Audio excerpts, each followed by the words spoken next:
के बारे में। आज वोट चोरी को लेके भवानी खेड़ा में एक कार्यक्रम रखा था। हम कांग्रेस पार्टी के सभी कार्यकर्ताओं ने, सभी नेताओं ने, सभी लोग यहाँ मौजूद थे और सबने संकल्प लिया है कि बूथ स्तर तक कांग्रेस पार्टी के संगठन का गठन करके हम लोग भविष्य में कोई वोट चोरी ना हो, किसी प्रकार का पार्टी के खिलाफत में कोई चीज़ ना रहे।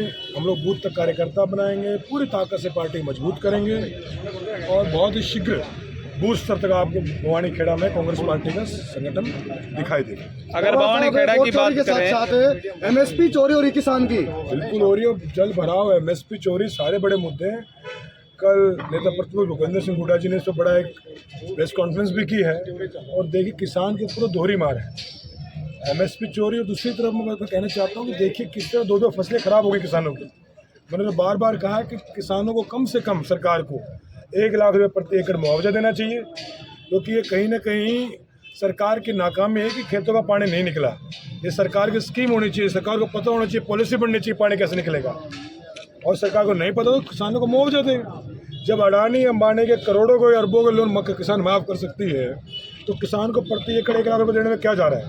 आखिर हम सब लोग, जितने भी लोग हैं, हम इस देश के किसानों के कर्जदार हैं। किसान हमें अन्नदाता हैं इस देश के। और मुझे लगता है कि कहीं ना कहीं ये सरकार हर स्तर पे विफल रही है। न किसानों को एमएसपी दे पाई है, न मजदूरों के साथ न्याय कर पाई है, न जल भराव की समस्या को सुलझा पाई है। आज भिवानी में गांव में पानी भरा पड़ा, आज हम अक्टूबर के महीने में खड़े 25 तारीख को, सर्दी आ गई हमारे सामने, आज भी जल भराव पूरे भवानी खेड़ा में है। दुर्भाग्य की बात है और इस सरकार को संजीदा होना चाहिए कि कम से कम अगली बार ये हालात पैदा ना हो।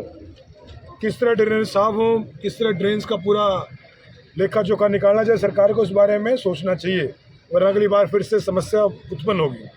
मैं डीसी भिवानी साहब से भी बात कर सकूँ। डीसी भिवानी जो डीसी साहब, उनको मैंने कहा था, साहिल जी से, पढ़े लिखे व्यक्ति, उनको मैंने कहा था कि आप लोग आईएएस हैं, ब्यूरोक्रेट्स हैं, उनको मैंने रिक्वेस्ट की कि आप सरकार से पॉलिसी बनवाएं कि अगली बार जल भराव ना हो, सारी ड्रेन्स की समय पर सफाई हो, ताकि अगली बार फिर से समस्याएं ना आए। और कांग्रेस संगठन का जहाँ तक सवाल है, हम लोग बूथ तक कांग्रेस पार्टी को मजबूत करेंगे। हाल ही में कांग्रेस पार्टी ने आदरणीय हमारे पूर्व मुख्यमंत्री भूपेंद्र सिंह हुड्डा जी को पार्टी का नेता विपक्ष घोषित किया है और साथ ही साथ राव नरेंद्र जी को पार्टी का अध्यक्ष घोषित किया है। अब पार्टी फिर से ज़मीनी रूप से हर बूथ तक संगठन बनाएगी।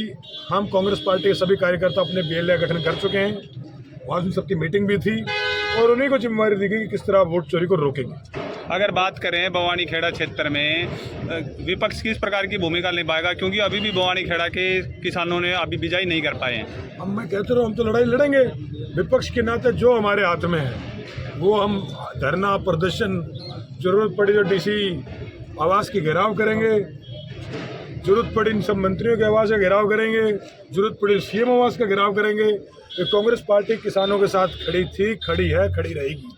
और भाजपा, हमें पता था पहले भी खिलाफ थी, आज भी खिलाफ, आगे भी खिलाफ रहेगी। अभी तो सर 50 नई जो है उपलब्धियां गिनाई हैं नायब सिंह सैनी जी ने, मुख्यमंत्री जी ने, और जीएसटी की दरें कम करी गई हैं। बात उस पर क्या कहना चाहोगे? देखिए, सैनी साहब तो पावरलेस इंसान है। दुर्भाग्य की बात है कि हरियाणा में पहली बार मुख्यमंत्री इतने कमज़ोर हैं कि मुख्यमंत्री को ये कहना पड़ रहा है कि मेरे हाथ में कुछ नहीं है। और मुख्यमंत्री की खुद में इतना बड़ा मजाक है कि मुख्यमंत्री जब मीडिया के सामने आए कहे कि मैं डम्मी नहीं हूँ, तो इसका मतलब कितना बड़ा डम्मी मुख्यमंत्री है। हरियाणा के इतिहास में पहली बार हो रहा है मुख्यमंत्री मीडिया में कह रहे हैं कि भाई मैं डम्मी नहीं हूँ, जनता ने बनाया है। तो मुझे तो कई बार तरस आता सैनी जी पे कि मुख्यमंत्री कुर्सी बैठने के बाद भी, 2 मिनट रुकिए भाई, 2 मिनट, मुख्यमंत्री कुर्सी बैठने के बाद भी मुख्यमंत्री उन्हें कहना पड़ा डम्मी नहीं, दूसरी बार बैठे, पहली बार नहीं बैठे जी।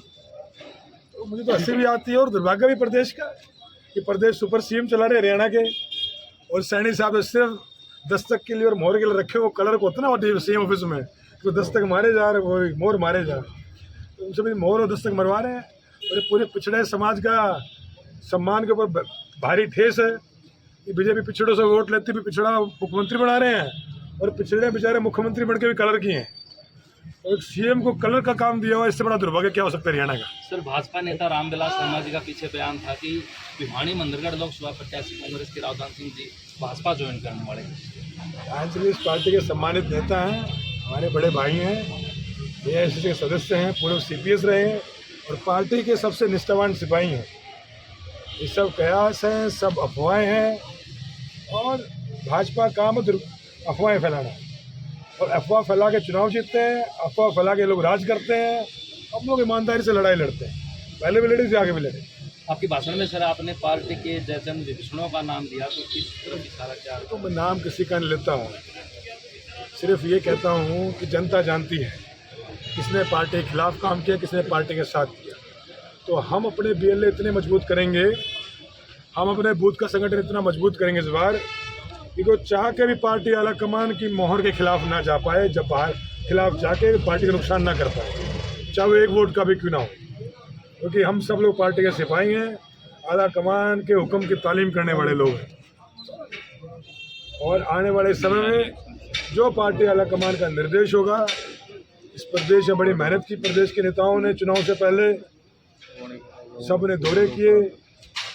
हमारे प्रदेश जितने नेता उस समय थे, उदयमान जी थे, हुड्डा साहब थे, दीपेंद्र जी ने पूरे स्टेट में दौरे किए, हम लोगों के साथ, मैं भी उनके साथ था पूरे स्टेट में। उसके बाद कुछ लोगों ने इस तरह की हरकत की सरकार नहीं आ पाई, पर कोई बात नहीं, वो संघर्ष करेंगे, आगे बढ़ेंगे, लड़ेंगे, जीतेंगे। सबका बहुत बहुत धन्यवाद। विपक्ष पार्टी का कहना है कि कांग्रेस पार्टी वोट गद्दी छोड़ के नारे लगाती है, लेकिन ये विपक्ष पार्टी कहती है इनके खुद का कोई स्टैंड नहीं है। इनसे स्ट्रॉन्ग स्टैंड क्या होगा? राहुल जी से मजबूत स्टैंड किसका होगा? जो व्यक्ति कहते थे किसानों के साथ खड़ा हूँ, भाजपा कहते थे किसानों को मारेंगे और वो 3 काले कानून भाजपा को वापस लेने पड़े। राहुल गांधी कहते हैं कि मैं कमज़ोर तबके के साथ खड़ा हूँ और आज तक खड़े हैं राहुल जी। तो राहुल जी देश के संविधान के साथ खड़े हैं, प्रियंका जी देश के संविधान के साथ खड़ी है, हरियाणा कांग्रेस नेतृत्व देश के संविधान के साथ खड़ा है, किसान के साथ खड़ा है और हमें लड़ाई की शुरुआत की। आप देखना आने वाले समय में बवानी खेड़ा में बहुत बड़ा कार्यक्रम करेंगे। आज कार्यकर्ता सम्मेलन था, आपने देखा कार्यकर्ताओं में कितनी भारी उमंग और जोश था सभी में। सब लोग मिलके, सभी नेताओं के साथ मिलके, कार्यकर्ताओं के साथ मिलके आने वाले समय में बड़ा एक सम्मेलन आपको बवानी खेड़ा में देखने को मिलेगा और यहाँ से बदलाव की शुरुआत होगी। हम सब अपने भाईचारे के साथ मिलके, बड़ों के साथ मिलके, साथियों के साथ, युवाओं के साथ मिलके बदलाव की राजनीति का आगाज़ करेंगे। और मैं चुनाव से पहले कहता कह रहा हूँ कि हरियाणा के शासन में इस बार चलो कपूर जी विधायक बन गए, तो कपूर जी मुझे लगता है बेचारे की उनकी जरा सुनवाई है चंडीगढ़ में, बड़े उनकी भी हालात बेचारे। नायब साहनी जी जो मुख्यमंत्री बन के विधायक बन के आए, तो इनको भी वो विधायक ही विधायक है चंडीगढ़, तो सुनने में हमको विधानसभा में घुसने दिया। तो खैर जो भी है, अगली बार जब भी हम लोग जीत के आएंगे यहाँ से, तो बवानी खेड़ा का नाम रोशन करेंगे, इस हल्के के लिए काम करेंगे। जब तक शासन में नहीं है, विपक्ष में रहे काम करेंगे और हल्के का अपने मान सम्मान को आगे बढ़ाएंगे। सबका बहुत बहुत धन्यवाद। भूतपूर्व मुख्यमंत्री मनोहरलाल खट्टर जी ने संविधान के बारे में बोला कि भीमराव अम्बेडकर जी जो है संविधान निर्माता नहीं है, उनको जबरदस्ती दी गई है। उस पर आप क्या कहेंगे?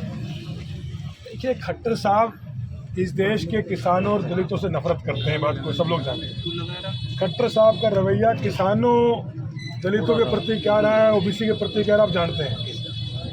तो खट्टर साहब का रवैया हमेशा से रहता है, लेकिन खट्टर साहब कोई हरियाणा के मालिक नहीं है। उनको जो भी किसी भी नेता का दायरा होता है भाषण का, वो संवैधानिक दायरे में होना चाहिए। और मैं तो कहता हूँ देश का संविधान कांग्रेस के बाबा साहब की अगुवाई में, कांग्रेस के सभी नेताओं ने मिलके, सभी उस समय के महापुरुषों ने मिलके देश का संविधान दिया। बाबा साहब के निर्देशों से हमने काम किया।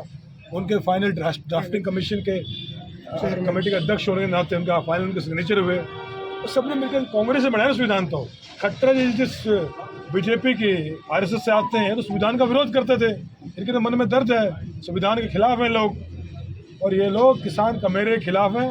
कांग्रेस पार्टी किसान कमेरे की लड़ाई लड़ेगी और उनके अपमान को लोग कभी भी बर्दाश्त नहीं करेंगे, उसके खिलाफ लड़ेंगे हम।